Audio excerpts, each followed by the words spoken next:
ұйықтап жатқан кезінде оянып кеттіңіз, болады ғой сондай сәттер, әйеліңіз қасында ұйықтап жатыр. Соған бір сәт ойланып қараңыздаршы. Басқа бір шариғаттық, басқа нормалармен ақ айтпай ақ қояқшы. Просто әйеліңізге өзіңнің жақсы көріп, сүйіп қосылған әйелің, балаларыңның анасы, соған бір сәт бетіне бетіп қараңызшы. Махаббат көзімен. Шашы жайылып, аузы ашылып, әдемілеп ұйықтап жатыр да қасыңызда. Бүкіл өмірін 100% сізге жанына дейін аманаттап ұйықтап жатыр ғой сізге. Сеніп арқа сүйеп келді ғой. Енді осы жатқан әйеліңіз қасыңыздағы. Ол әкесін тастап келді.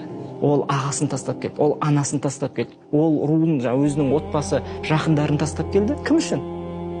Сіз үшін. Сіздің қасыңызда жүріп бақытты болам деп келді ме? Онда ислам пайғамбарымыздың бұл сөзінде негізі бірақ сөзінде ар жағында қасыңа алған әйеліңді аманат деп қарап, яғни аманат деп қара дегені ертең Алла сұрақ алады. Сол үшін Айша анамыз жеткен көптеген хадистердің бірлерінде айтып жатыр ғой, пайғамбарымыз қолмен бір затты да ұрмаған, қызметшісін де ұрмаған дегені ар жағында әйелге қол көтермеген деген тақырыптар жатыр мысалы. Осының барлығы әйелдің тақырыбы өте исламда қатты қорғалатыны, әйелдің дәрежесінің биік екені. Еркектер деген Құранда сүре жоқ, әйелдер деген сүре бар Құранда. Осының барлығы нені білдіреді? Ислам қашанда әлсіздің жағында. Ислам қашанда әлсіздің жағында.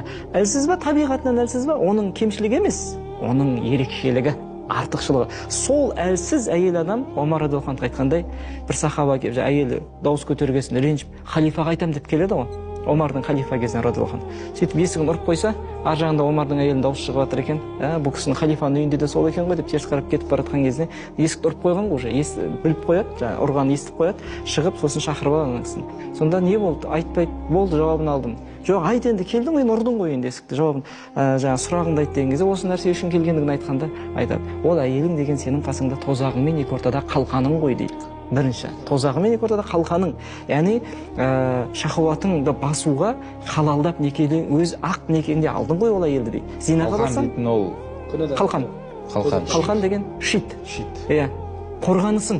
Тозақпен екі ортадағы, яғни ер азамат болғасын табиғи не бар ғой енді, талап етілетін әйел болса, ода да бар дегенде, сол нәрсең бойыңда көтерілген кезде, ақ некеңдегі әйелің болмаса, қайқа баратын едің? Зинаға барасың ғой дейді. Зинаның түбі ол деген, Алланың азабына апаратын нәрсе. Ал мынау ақ некеңдегі әйелің, сондықтан соған барып қосылған кезде сауап жазылып жатыр ол жақта хадистермен.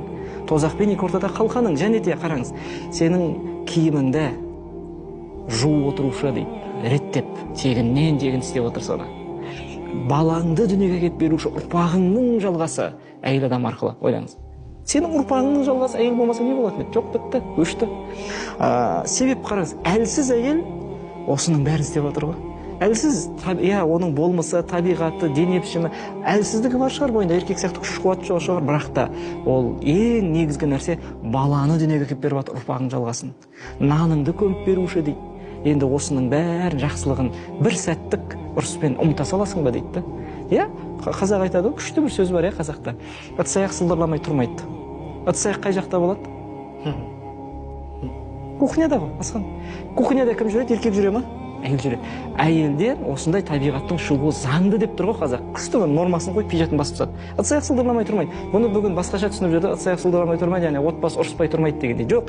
Әйел адам, әйелдің өзінің табиғаты бар. Енді ойлаңызшы, таңнан кешке дейін үйдің жұмысында жүр.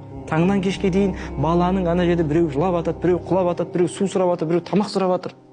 Біреу бүлдір ана жақта. Киім бүлдіру. Соның бәрінде жуып шайып, осының бәріне нервтің шыдауы, және де сол әрқайсысын көтеріп, біреуін телевизорын қосып бер. Осын жасап жүргенде біз ер азаматтар жұмыстан келгеннен кейін негізі бір сағат баланы қарап та отыра алмаймыз ғой. Сондықтан осы табиғаттың бәрін ескеріп, әйелмен қарым-қатынас бізде үлкен биік деңгейде болу керек.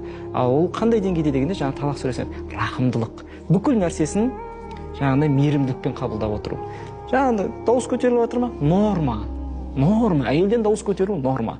Еркектен дауыс көтеру норма емес. Өйткені еркекке басқа табиғатты сөйлейді Аллах Тағала. Әйелге норма деп тұр. Қазақта сол норма қылды да, ыдыс-аяқ сылдырламай тұрмады деді. Шығып жатыр ма? Рахымдылықпен. Оның ар жағында пайғамбарымыздың біз бір сүннеттерін жасамай жүрген ғой. Таңертең ол кісіні ренжітіп тастап кетеміз әйелдерімізді. Пайғамбарымыз асыр намазынан кейін қайтадан барып жатыр сол әйелдерге. Сөйтіп, Айша анамыз айтады, төсектен басқа нәрсе бәрімізге жасайтын, сипалайтын, сүйетін, құшақтайтын, құшағына қысып әңгімелесетін. ойлаңыз, енді кешке жақын келген кезде әйелімізге осы нәрсені жасай алмасақ, сосын ертең бір күні жиналып жарылса, ашуланса, хақысы бар ғой оның. Вот сол кезде қайтып ренжиміз деймін да. Өзім сүндетті орындап жүрген жоқпын ғой. Таңертеңгісін сондықтан кетіп бара жатқанда маңдайынан сүйіп тұрып, бетінен сүйіп тұрып, бұл да сүндетте бар. Сүйіп тұрып, жақсы қалдырып кету әйелді. Сосын кешке жақын келген кезімде ол бәрібір кешке дейін шаршады ғой. Соның бәріне мейіріммен келіп құшағына алуым, оның қабағы түйіліп жүрсе, не қабағы түйіліп жүрсің деп сөйлеу емес, керісінше барып оны тамақ істеп жатқан жерден артынан барып сақтап, романтика ғой, Құдай-ау. Осының бәрін жасаса, әйелдің әлсіздік өзіне тән табиғаттарын бәрі жойылып кетеді. Қоғамда біз сонда ренжімейміз. Ойбай, ана тақырып, мына тақырып, әйелдердің тағы немере көтеріле береді деп. Өйткені біз істемей жатқаннан кейін көтеріліп жатқан бір тақырыптар бар. Біз істеу керекпіз. Мұсылмандық тек намазбен, оразамен шектелмейді ғой. Мұсылмандық осының бәрін қамтиды.